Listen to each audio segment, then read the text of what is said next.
আমার নাম মোহাম্মদ জামাল। জামাল থাকেন কই? আমি থাকি হইলোকে ঢাকা তোমার বংশাল। বংশাল। জি এখানে কি বাসা ভাড়া নিয়ে থাকেন? জি বাসা ভাড়া নিয়ে থাকি আমি। আমার আইডি কার্ড নাই। আমার আপাতত মনে করো কি মানে পরিচিত বন্ধু বান্ধবের ওসিলে আর কি মানে বাসা নিয়ে থাকি আর কি। আমার আইডি কার্ড নাই। আমি সরকারের কাছে চাই যে আমার আইডি কার্ডটা যেন করে দেয়। আমার কেউ নাই, আগে পিছিয়ে গার্জেন থাকেও নাই। আমি খুব অসহায়। আমি নতুন বিয়ে করছি কোর্ট ম্যারেজ করে। হ্যাঁ, আমার বউ খুব অসহায়। আজকে মনে করো কি আইডি কার্ডের অভাবে আমি মনে করো চাকরি করতে পারতেছি না, কোনো কাজ করতে পারতেছি না। আমি কাজ শিখে রাখছি অনেক। কাজ শিখছেন?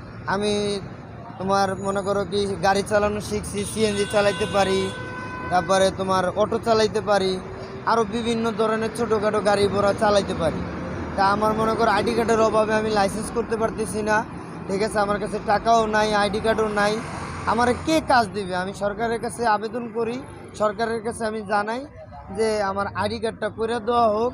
অথবা খালি আমি না, বাংলাদেশে আরও নাগরিক আছে, অনেক জায়গায় অনেক পথ শিশু আছে, তাদেরও আইডি কার্ড হয় নাই। আমি চাই যে সরকারে প্রধানমন্ত্রী, আমাদের প্রধানমন্ত্রী তাদের যেন আইডি কার্ডটা করে দেয় এবং কি আমার আইডি কার্ডটা যেন করে দেয়। যে এখন বাংলাদেশে স্মার্ট কার্ড ছাড়া কোনো ছেলের কোনো নারীর কোনো মূল্য নাই। কেউ কাজ দিতে চায় না, সবাই খেদাইয়া দেয়। ঠিক আছে, আমি চাই মাননীয় প্রধানমন্ত্রীর কাছে, শেখ হাসিনার কাছে যেন সে এই উল্লেখটা যেন আমাকে মনে করো দাবি তার কাছে যেন সে আমাদের এই আইডি কার্ডটা যেন করে দেওয়া হয়। ঠিক আছে ভাইয়া শুনেন, আপনি বলছেন আপনার আইডি কার্ড নাই, কিন্তু আপনি তো বিয়ে করেছেন, তাহলে কিভাবে করেছেন? আমি কোর্টে গেছি, কোর্টে যাই আমার ওয়াইফের তোমার পুরান আইডি কার্ড ছিল, সেই জন্ম নিবন্ধনের কাগজ দিয়ে আমি কোর্ট ম্যারেজ করে কোর্টের থেকে আমি ওনার বিয়ে করছি। আমার বোর একটা মানে একটু সমস্যা আছে, এই কারণে মানে জজ সাহেব আমাদের বিবাহ দিছে। ঠিক আছে, বিশ্বাসের শরীকে আর কি বিয়েটা করছি আমি।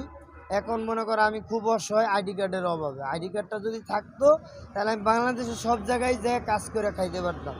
এখন আমার আইডি কার্ডটা নাই দেখে আজকে আমি কোনো জব, কোনো কাজ। আমি থাকি তোমার এখন বর্তমান থাকি হাইকোর্টে। এখানে হাইকোর্টে কি ফুটপাতে? হ্যাঁ, ফুটপাতে থাকি, আবার স্টুডিয়ামে থাকি মাঝে মধ্যে। দুইজন একসঙ্গে? হ্যাঁ, একসাথেই থাকি।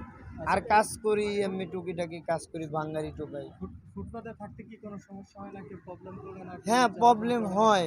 অনেক মানুষ ডিস্টার্ব করে, সবাই কয় বাসা নিয়ে থাকতে, কিন্তু আমার কাছে তো অতটুকু ওই মানে পরিস্থিতি নাই যে আমি একটা বাসা নিমু। আমার কাছে কাজও নাই।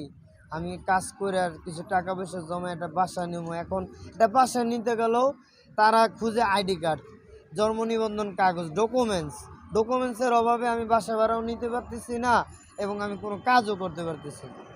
এটাই হচ্ছে আমার সরকারের কাছে দাবি, আমার আইডি কার্ডটা যেন করে দেওয়া হয়। আরও বহুত মানুষ আছে, বহুত ভাইরা আছে, তাদের তাদের মনে করো আইডি কার্ড করা হয় নাই। তারাও এই আইডি কার্ডের অভাবে কোনো কাজ বাজ করতেছে না, তারা বাধ্যমূলক।